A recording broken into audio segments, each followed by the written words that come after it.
अस्सलाम वालेकुम students, hope so you all are fine. ऐसा कि आप सब जानते हैं कि हमारे मिड टर्म करीब आ चुके हैं, तो उस सिलसिले में ये मैं बहुत से बच्चे ऐसे हैं जो सारे लेक्चर्स लेकर सारी तैयारी नहीं कर सकते, इसलिए ये मोस्ट इम्पोर्टेंट क्वेश्चंस की एक लिस्ट बनाई है। एक वीडियो इंशाल्लाह इसी पर एक लॉन्ग क्वेश्चन और शॉर्ट क्वेश्चन की हम एक लिस्ट बनाएंगे।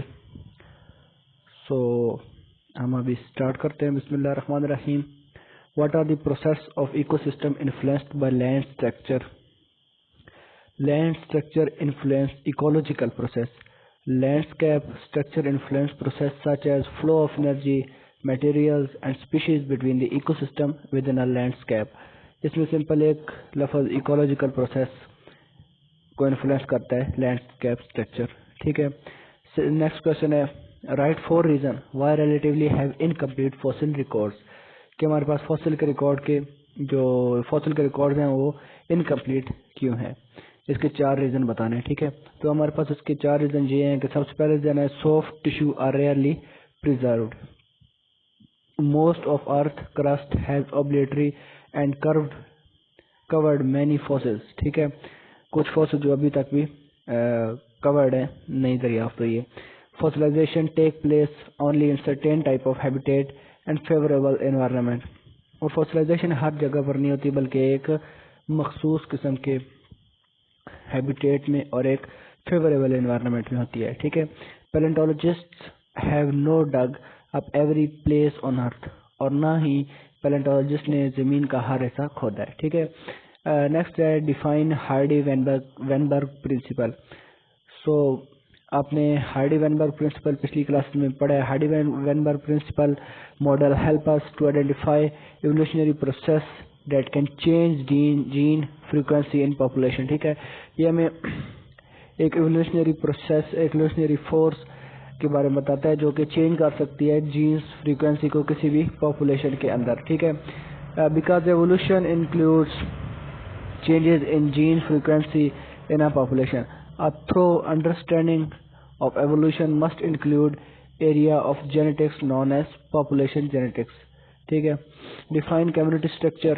Community structure is essential the composition of a community. ठीक है, community structure एक सबसे अहम composition है किसी भी community की, including the number of species in the community and the relative number उस कम्युनिटी के अंदर कितने नंबर हैं स्पीशी के। It can also interpret more broadly to include all of the pattern of interaction between these different species. What is intermediate, ये question थोड़ा गलत है, ये कि what is intermediate disturbance hypothesis. Okay, so इसका answer है कि intermediate disturbance hypothesis suggest that communities with a medium level of distribution may have greater species diversity than communities with very frequent or very rare disturbance. Simple यानी कि इसमें यही बताया जा रहा है कि जो मीडियम लेवल की डिस्ट्रीब्यूशन होती है उसमें ज़्यादा ग्रेट डाइवर्सिटी होती है स्पीशीज में। ठीक है, as compare to very frequent to very rare disturbance. ठीक है, इकोलॉजिकल जीनोमिक्स। ठीक है, इकोलॉजिकल जीनोमिक्स में क्या है, इसकी डेफिनेशन है कि scientific discipline that studies the structure and function of genomes. ये फंक्शन करता है, स्ट्रक्चर और फंक्शन को स्टडी करता है किस चीज़ के, जीनोम के। उनका मकसद क्या होता है उसको स्टडी करने का, अंडरस्टैंड करना है किस चीज़ का रिलेशनशिप बिटवीन द ऑर्गेनिज्म, यानी कि ऑर्गेनिज्म और उसके जो बायोटिक और एबायोटिक यानी कि जानदार और बेजान एनवायरनमेंट के हिस्से हैं उनके साथ उसका रिलेशनशिप कंपेयर करना। ओके, नेक्स्ट क्वेश्चन ये फिर रिपीट हो रहा है। Enlist 4 reason of lacking of fossil record, ये हमने पहले भी पढ़ चुके हैं, ये दोबारा रिपीट हो रहा है। ठीक है, नेक्स्ट है व्हाट डज इंटरमीडिएट डिस्टर्बेंस, ये भी हमने पहले पढ़ लिया। ठीक है, हाँ, ये एक क्वेश्चन है interrelationship between gene, genome, dynamic character of genes. ठीक है, ये आपने इसमें कोई समझाने वाली चीज़ नहीं है, आपने ऐसे ही पढ़ लेना है। ठीक है, सही है। ये जीनोमिक एवोल्यूशन के 3 major technologies develop in 1990, micro technology, computing, communication. Okay, आगे how gene can be identified. ठीक है, अभी जीन में काफ़ी टाइप के डिसीज आ जाती हैं, काफ़ी म्यूटेशन आ जाती हैं, वो ये पूछ रहे हैं कैसे आइडेंटिफाइड होती हैं जीन के अंदर जो होती हैं, ठीक है। तो डिसीज जीन्स जो होते हैं वो आइडेंटिफिकेशन उनकी ऐसे होती है कि the process by which scientist identify the mutant होता है जिसमें चेंजिंग आई है, ठीक है। Mutant genotypes responsible for an inherited genetic disorder, ठीक है, जो उस बीमारी की वजह बनती है, जो चेंजिंग जिस जीनोटाइप में आई होती है उसको आइडेंटिफाई करने को कहते हैं डिसीज जीन आइडेंटिफिकेशन, ठीक है।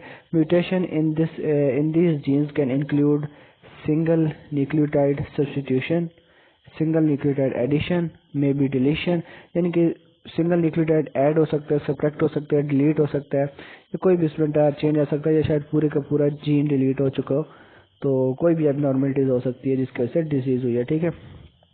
In a fully sequenced genome, genes are found by scanning the sequence using predicting computer program and assigning putative function by searching for similarities in already existing database। ये वो तरीका बता रहा है कि कैसे कंप्यूटर सॉफ्टवेयर है using gene predicting computer program, उसको इस्तेमाल करते हो सकते हैं। और दूसरा, अगर आपके पास पहले जो एग्जिस्टिंग डाटा है मौजूद डेटाबेस में मौजूद है उसके साथ सिमिलैरिटीज को कंपेयर करके उसको आइडेंटिफाई किया जा सकता है, ठीक है। आगे 3 पॉइंट्स बताने हैं फेलोजेनेटिक्स के, वो हैं बैक्टीरिया, आर्काई एंड यूकैरिया, ठीक है। व्हाट इज बायनोमियल नोमेनक्लेचर, ये भी हमने पिछली क्लासेस में पढ़ा हुआ है कि बायनोमियल नोमेनक्लेचर एक कैरियस लिनस ने एक पेश किया था मॉडल, एक क्लासिफिकेशन का टैक्सोनॉमी की बेस पे पेश किया था, जिसके बेस पे ऑर्गेनिज्म को 2 नेम्स में डिवाइड किया जाता है और एक ऑर्गेनिज्म का नेम रखा जाता है। फॉर एग्जांपल इस तरह ह्यूमंस का होमो सैपियंस है, होमो उसकी एक नेम दिया गया जो उसके स्पीशीज भी बिल्ड करता है, और सैपियंस उसकी इनहेरिटेड की वजह से उसका नेम दिया गया, ठीक है। इसकी डेफिनेशन है, ये 2 डेफिनेशन है, आप इनमें से कोई भी कर सकते हैं। ये नीचे वाली मैं पढ़ लेता हूँ। Binomial nomenclature also called binomial nomenclature, और binomial nomenclature also called binary nomenclature is a formal system of naming species of living things by giving each a name composed of 2 parts, ठीक है, both of which use Latin grammatical form, though they can be based on words form of other languages, ठीक है।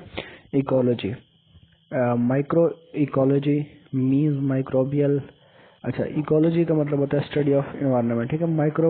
Micro ecology means microbial ecology, ठीक है। ये question अगर microbial ecology था, ये थोड़ा मिस्टेक हुई है, मिसप्रिंट हुआ है।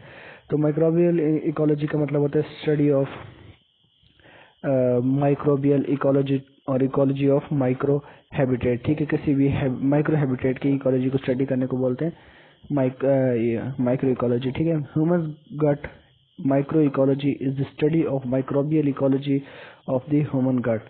Micro ecology is large field which includes many topics such as evolution, biodiversity, exobiology, ecology, bio remediation, recycling and food microbiology, okay.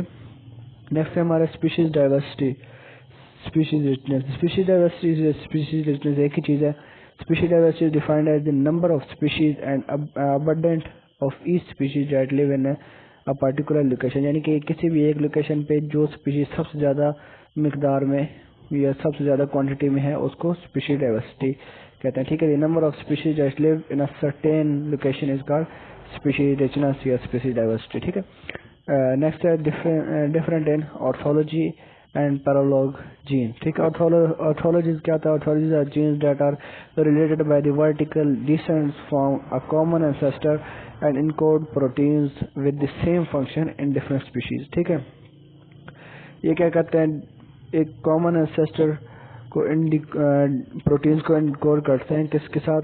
With the same function. मुख्तलिफ species होती हैं लेकिन फंक्शन सेम होता है, ठीक है।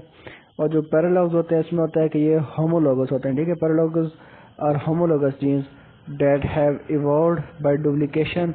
कैसे इवॉल्व होता है? डुप्लीकेशन से। And code for protein with similar but no identical function, okay. Similar होता है लेकिन आइडेंटिकल फंक्शन नहीं होता। उसमें आइडेंटिकल फंक्शन थे लेकिन स्पीशीज जो थी वो डिफरेंट थी, ठीक है। आगे हमारे पास importance of bacteria and fungi, ठीक है। Fungi and bacteria are essential to many of the most basic ecosystem process, ठीक है। सुप्रोबिक फंजाई ब्रेक डाउन, ये अभी बैक्टीरिया की टाइप्स बता रहे हैं, जिस तरह ये फंजाई की टाइप है। सुप्रोबिक फंजाई ये क्या करता है, ये लकड़ी को ब्रेक डाउन करता है, ठीक है, ताकि वो जो उसके न्यूट्रिएंट्स हैं वो दोबारा से ज़मीन में मिल सके। जिस तरह लकड़ी ज़मीन में पड़ी होती है वो डिके हो जाती है, तो वो कौन सा सुप्रोबिक फंजाई करता है, ठीक है। उसके बाद नाइट्रोजन फिक्सिंग बैक्टीरिया जो होते हैं, माइक्रोजाल फंजाई जो प्लांट्स के रूट में होते हैं, इनका काम होता है कि न्यूट्रिएंट्स नाइट्रोजन को कन्वर्ट करते हैं ऐसी फॉर्म में जो प्लांट चूज कर सकते हैं, जो जमीन के अंदर नाइट्रोजन पाई जाती है या फिर जो एनवायरनमेंट के अंदर होते हैं, ठीक है, उसको बोलते हैं नाइट्रोजन फिक्सिंग बैक्टीरिया, ठीक है। And many groups of fungi and bacteria cause diseases of plants, और जिस तरह ये फायदे देते हैं इस तरह ये नुकसान भी देते हैं, ठीक है। हिस्ट्री ऑफ प्लांट्स ब्रीडिंग, आपने जीरोज मेंडल्स लॉ पढ़े थे, तो ये मेंडल्स ने एक्सपेरिमेंट परफॉर्म किए थे प्लांट विद प्लांट हाइब्रिडाइजेशन, उसी की बेस पे ये लॉ ऑफ इनहेरिटेंस बना था, ठीक है। तो इस लॉ जैसे जैसे ये पॉपुलर हुआ, it form the basis of a new science of genetics, ठीक है। इसमें साइंटिस्ट ने डिफरेंट रिसर्च की, फिर जो प्लांट साइंटिस्ट थे उन्होंने डेडिकेटेड टू इम्प्रूविंग क्रॉप्स की इम्प्रूवमेंट, उनकी जो नस्ल थी उनकी इम्प्रूवमेंट के लिए प्लांट ब्रीडिंग स्टार्ट की, ठीक है। ये बायोइन्फॉर्मेटिक्स है। बायोइन्फॉर्मेटिक्स का होता है, कंबाइन होता है किसी चीज़ का, biology, computer science, information engineering, mathematics and statistics, किस चीज़ के लिए, to analyse and interpret biological data, ठीक है। ये सब करते हैं किस चीज़ को इकट्ठा करने के लिए, बायोलॉजिकल डाटा को। Bioinformatics has been used for the silico analysis of biological queries using mathematics and statistics techniques। ये दोबारा वही क्वेश्चन रिपीट हो रहा है कि फॉसिल रिकॉर्ड, ये मोस्ट इम्पोर्टेंट क्वेश्चन है, आपने इसको अच्छे से करना है, ठीक है। या वैसे तो ये सारे मोस्ट इम्पोर्टेंट क्वेश्चन है क्योंकि ये बहुत चुनकर इकट्ठे किए गए हैं, ठीक है। ये कुछ मॉडल्स के नाम है, dynamics programming, hidden Markov model, condition random field, support vector machine. जी आपने इन मॉडल्स के नाम याद कर लेने हैं। Evolution of organism document from phylogeny, how evolutionary history covered into documents, okay. तो कंपेयरिंग न्यूक्लिक एसिड और other molecules to infer relatedness is valuable tool for tracking organism evolutionary history. किसी ऑर्गेनिज्म की एवोल्यूशनरी हिस्ट्री को track करने के लिए उसके जो न्यूक्लिक एसिड होते हैं और जो दूसरे मॉलिक्यूल होते हैं उनको इन्फेर किया जाता है रिलेटेडनेस के साथ। ये एक एम टूल है किसी ऑर्गेनिज्म की एवोल्यूशनरी हिस्ट्री मालूम करने के लिए, ठीक है। DNA date codes for RNA, ठीक है, ribosomal RNA changes relatively slow and is useful for investigating branches point 100 of million year ago. ये जो डीएनए होता है जो कोड करता है राइबोसोमल आरएनए को, ये बहुत स्लो डिकोड होता है, जिसकी वजह से ये मिलियन ईयर्स गुजरने के बाद भी इसको इस्तेमाल किया जा सकता है, ठीक है। उसके बाद माइटोकॉन्ड्रियल डीएनए, एमटीडीएनए, ठीक है, evolves rapidly and can be used to explore recent evolutionary events, ठीक है। and name phyla in amoeboid protozoa and their locomotion। Next question है ये हमारा कि नेम किसके बताना, name phyla in amoeboid protozoa and their locomotion। तो protozoa can be divided into 4 phyla, protozoa को 4 फाइला में डिवाइड किया गया था, ठीक है, बेस्ड ऑन देयर लोकोमोशन, उनकी हरकत के बेस पे। उसका नाम क्या है, कहीं अपने नाम याद रख कर लेने, मेस्टिगोफोरिया, सर्कोडिनिया, किलीफोरा एंड स्पोरोजोआ, ठीक है। Systematics is a method of taxonomic classification based on the evolutionary history, ठीक है। एवोल्यूशनरी हिस्ट्री की बेस पे जो क्लासिफिकेशन की जाती है, ठीक है, उसको सिस्टमैटिक्स बोलते हैं, ठीक है। इसका दूसरा नाम क्लैडिस्टिक्स भी है, ठीक है। It was developed by Willi Hennig, a German entomologist, in 1950, ठीक है। आगे हमारे पास क्वेश्चन है species richness systematics. Species richness is the number of different species in a particular community, ठीक है। एक पर्टिकुलर कम्युनिटी में डिफरेंट स्पीशीज का मौजूद है। ये ऊपर हमने पढ़ा स्पीशीज रिचनेस, ठीक है, ये वही सेम डेफिनेशन है, वो स्पीशीज डेंसिटी और स्पीशीज रिचनेस ऊपर पढ़ा है। Phylogeny is evolution of history of species और ग्रुप ऑफ रिलेटेड स्पीशीज, यह भी हम ऊपर पढ़ा है, ठीक है। Different between arctic and polar region, ठीक है। अभी इसमें डिफरेंस बताना है कि the arctic is not continent which is the predominant different between the two polar region, ये दोनों बिल्कुल अलग हैं। जो दो पोलर रीजन है उनके दरमियान जो डिफरेंट होता है वो प्रीडोमिनेंट नहीं होता, जबकि under the massive ice caps of the arctic lies the arctic oceans whose depth reach 15,000 feet below the surface, ठीक है। Oftentimes the two polar region are confused due to their having such similar names, ठीक है। Law of succession क्या है कि general correspondence between the fossils and living form in same geographic area drawn use this observation to predict the fossils of ancient humans should be found in Africa, ठीक है। ये जो बता रहे हैं कि जो फॉसिल्स होते हैं और जो लिविंग के फॉसिल होते हैं ये जो जियोग्राफी के एरियल के हिसाब से सेम होते हैं, ठीक है। जैसे कि साउथ अफ्रीका में फॉसिल्स मिले हैं जो काफ़ी अरसा साल पहले थे, किसके थे, ह्यूमंस के। Why breeding crops important, breeding crops breeding is the art and science of improving important agriculture plant for the benefit of human kind, ठीक है। ये इंसान के फलाह बहबूद के लिए इनको तैयार किया जाता है। Crops breeders work to make our food fibre forage and industrial crops more productive and nutrients, ठीक है। Crops provide for an expanding global population with increasing dietary expectations, ठीक है। पॉपुलेशन के इंक्रीज के हिसाब से हमें फूड भी ज़्यादा चाहिए। अच्छा, factor affecting commute structure, the gender, age, number of family, cars, housing source and jobs, housing balance are the most important factor influence community mode choice. Hosting population density, jobs, housing balance and commuting mode significantly affect commuting time and transport accessibility, jobs, housing balance and commuting mode.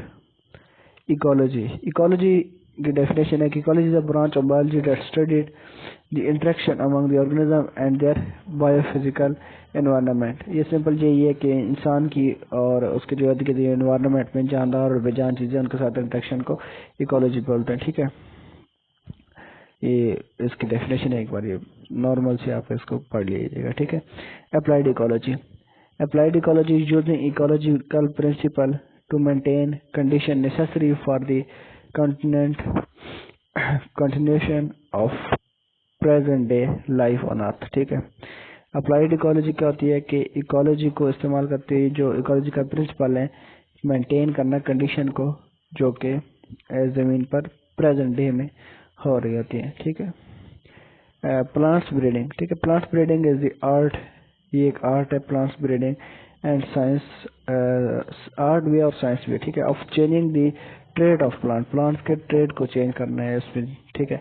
In order to produce desired characteristic, plant breeding can be accomplished through many different techniques ranging from simply selecting plant, ठीक है। सबसे पहले क्या कहते हैं, plant की selecting करते हैं यहाँ से लेकर डिजायरेबल करेक्टर्स, उसके अंदर डिजायरेबल करेक्टरिस्टिक डाले जाते हैं for propagation to method that make use of knowledge of genetics and chromosome to more complex molecular techniques, okay। आगे लाइफ साइकिल, ये प्रोटोजोआ का मेथड में लाइफ साइकिल है। तो protozoa have two phase of life cycle, ठीक है। तो alternating between proliferating stages and dominant cysts. A cyst protozoa can survive harsh condition. ये जो टाइप है cyst protozoa की, ये टाइप नहीं, इसका एक लाइफ साइकिल है, ठीक है। और उसमें प्रोटोजोआ जो आता है वो एक हार्श कंडीशन से गुजरता है, ठीक है, सच एज एक्सपोजर और एक्सट्रीम टेम्परेचर और हार्मफुल केमिकल। और long period without access of nutrient water और oxygen for period of time. ठीक है, आगे 5 साइंटिफिक सिटिंग रीटेच कर्नल शो डायट, ये आप इसको रीड कर लीजिएगा, ये सिंपल है। ठीक है, कोई इसमें समझाने वाली चीज नहीं है। How climate effect community, okay, ये भी इम्पोर्टेंट क्वेश्चन है। Climate changes could affect our society through impact, किस चीज का impact on a number of different social culture and natural resources. हमारे जो मेन फैक्ट जाता है वो जाता है रिसोर्सेज पर है। For example climate change could affect human health, ठीक है, infrastructure and transportation system as well as energy, food and water supplies. ठीक है, आज सीक्वेंसिंग है, ये भी इम्पोर्टेंट क्वेश्चन है। DNA sequencing is the process of determining the nucleic acid sequence. ठीक है, the order of nucleotide in DNA. It includes any method of technology that is used to determine the order of 4 bases: adenine, guanine, cytosine, and thymine. ठीक है, how nutrients enrichment says that human is altering aquatic and terrestrial ecosystem.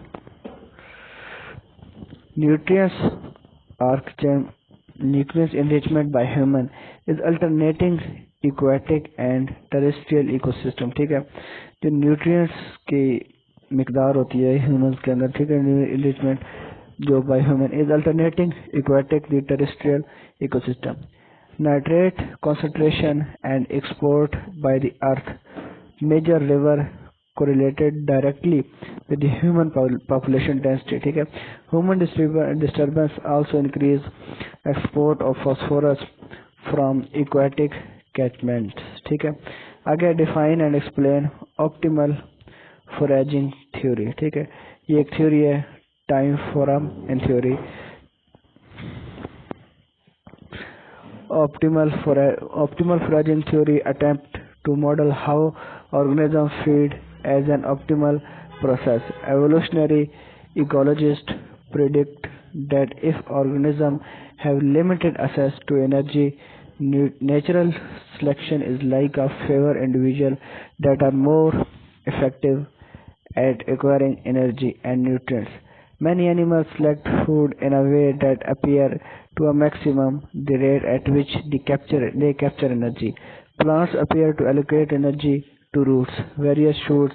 ये simple उनका बताया गया है कि energy कहाँ कहाँ से लेते हैं, किस किस से तरीके से गेन करते हैं। ठीक है, आगे ट्रॉपिकल डाइवर्सिटी किस की बैक्टीरिया की। ये tropical diversity bacteria hitch is critic और दी, ये भी कोई तरह इम्पोर्टेंट नहीं है लेकिन फिर भी हम कर लेते हैं। Bacteria can be use to eliminate the huge quantities of sewage production by human population, clean up soil and aquifer polluted by petroleum products such as benzene and eliminate the pollution caused by some kind of mine waste. Role of bacteria. Bacteria role. The success of these projects required that ecologists understand the energy and nutrients relation of bacteria. Bacteria will likely continue to play a great role as we address some of our most vexing environment problems. ठीक है, सो ये हमारा complete हो गई है। इंशाल्लाह बहुत जल्द हम शॉर्ट क्वेश्चन के बाद लॉन्ग क्वेश्चन की सीरीज भी लाएंगे। अगर आप ये कर लें 40 क्वेश्चन तो इंशाल्लाह आपके कंप्लीट तैयारी हो सकती है जस्ट इन 25 मिनट्स। ओके, जज़ाकल्लाह।